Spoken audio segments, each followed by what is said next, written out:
गुरु पूजा के पर्व को थैंक्स गिविंग डे कह सकते हैं कि हम परमात्मा का धन्यवाद कर रहे हैं कि उसने अपने पुत्र को, उसने किसी मनुष्य को जो हमारा सहजातीय था उसे हमारे बीच में भेजा, जिससे हम परमात्मा की भक्ति कर सकें, उसकी प्राप्ति कर सकें। जब संत मिलता है वो हमें इन रूपों को समझाता है, तो परमात्मा की समझ ही हमें जब आती है जब संत मिलता है, वरना तो अपने घर में रहते हुए परमात्मा को हम सारे जीवन भर देख नहीं पाते, भटकते रहते हैं, अनेक उपाय करते हैं, अनेक कष्ट उठाते हैं, लेकिन अपने अंदर रहते हुए परमात्मा को देख नहीं पाते। जब संत मिलता है तो सारे झंझट छुड़ाकर हमारे अंदर ही परमात्मा की प्राप्ति करा देता है, और प्राप्ति करा देने के साथ साथ हमारा विश्वास बना देता है। हमारे यहाँ हिंदू धर्म में कई बार हमने देखा होगा, एक तस्वीर टंगी रहती है घरों में कि भगवान कृष्ण 1000 फनों वाले सांप को नाथ रहे हैं। तो अलंकार है, धर्म पुस्तकों में चाहे वो बाइबिल हो, चाहे कुरान शरीफ हो, चाहे वेद हो, सब में इस मन को सांप कहा है। तो ये 1000 फनों वाला सांप हमारा मन है, और ये कब मरता है? जब बांसुरी की आवाज हम अंतर में सुनते हैं। तो बताया कि संत उस नाद को सुनाकर हमारे मन को मारता है। आज हम कहते हैं कृष्ण के अंदर एक जादू था। वो जादू क्या था? यही जादू था, दया कर दी, लोग नाद सुनने लगे तो मन उनका बस में आ गया, लोग उसके दीवाने हो गए, पीछे पीछे फिरने लगे। आज हजारों लाखों साल हो गए कृष्ण को, हम उसकी सारी बात भूल कर कहीं गोपियां याद रह गई, कहीं बांसुरी याद रह गई, और असली चीज को हम भूल बैठे। तो इसलिए बताया कि वो हमें नाव रूपी नाद की नाव को लगाकर हमें इस भवसागर से पार करा देता है। अब उसमें थोड़े झटके तो लगते हैं, ये नहीं होता कि कुछ नहीं होता, क्योंकि नाव में भी आप बैठेंगे, जब लहरें ऊपर नीचे होंगी, कई दफे पटके देंगी, कई दफे उल्टी हो जाती है, जब पानी के जहाज में चलते हैं उन्हें भी, लेकिन जो कष्ट होना था उससे वो बहुत कम होता है। और कम होता है, इस बात की क्या पहचान है? वेद कहता है स्वस्थ है, कि वो आखिर में हमारा कल्याण करता है। उन सारी चीजों के बाद में हमारा कल्याण का रास्ता प्रशस्त कर देता है, हमें भलाई के रास्ते पर ले जाता है। अब भलाई क्या है, ये बात सोचने की है। भलाई इसी बात में है कि हम परमात्मा के साथ हमारा प्यार जुड़े, दुनिया में हम फंसे न रहे।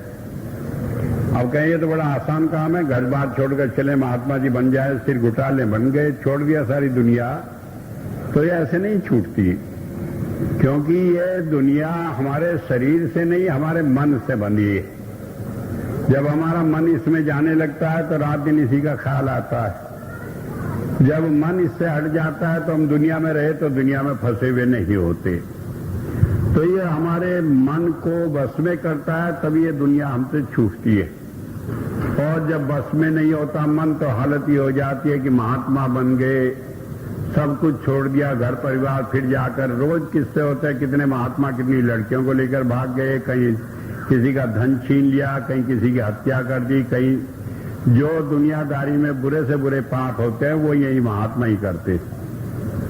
क्योंकि जब तक मन जाए या मरा नहीं तब तक कोई महात्मा नहीं हुआ। शरीर में कपड़ा रंगा लेने से, सिर घुटा लेने से कोई महात्मा नहीं हो जाता।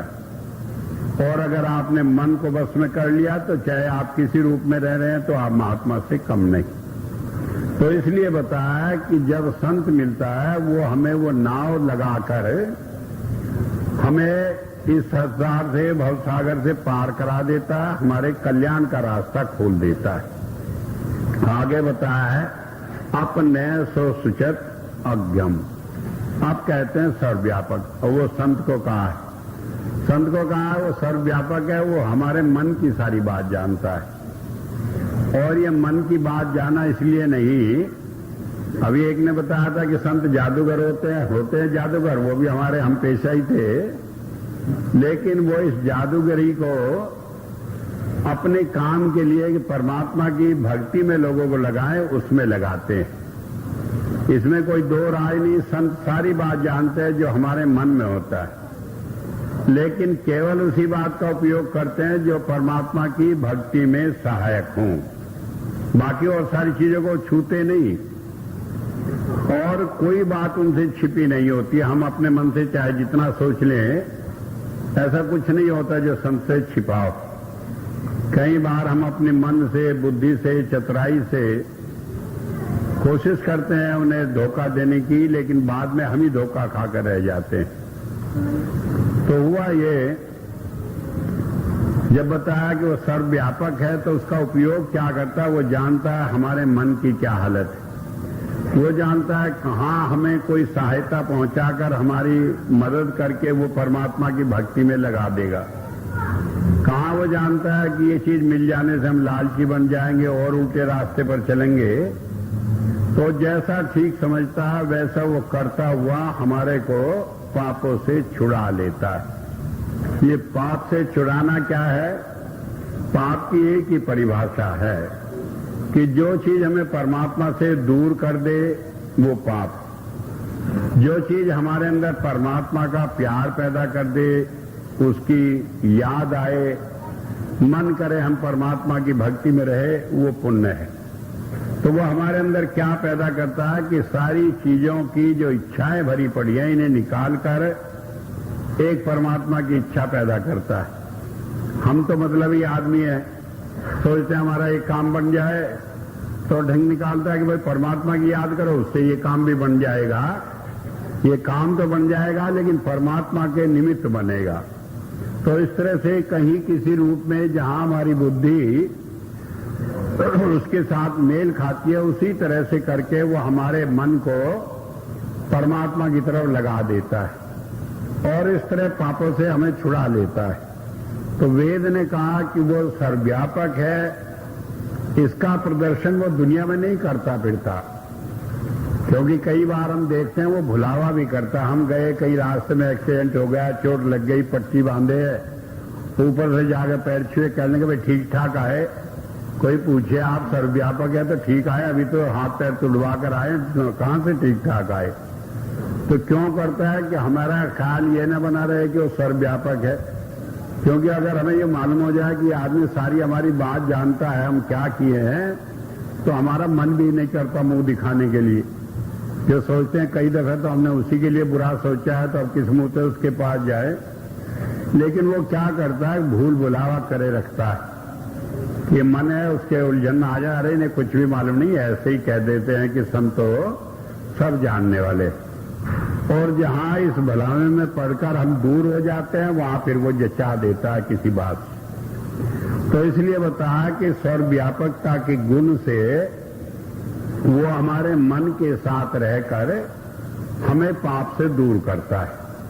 तो वेद का मंत्र था जिसमें बताया कि संत आता है और वो परमात्मा के सब गुणों को अपने व्यवहार से, अपने आचरण से, अपनी दया मेहर से दुनिया में प्रकट करता है।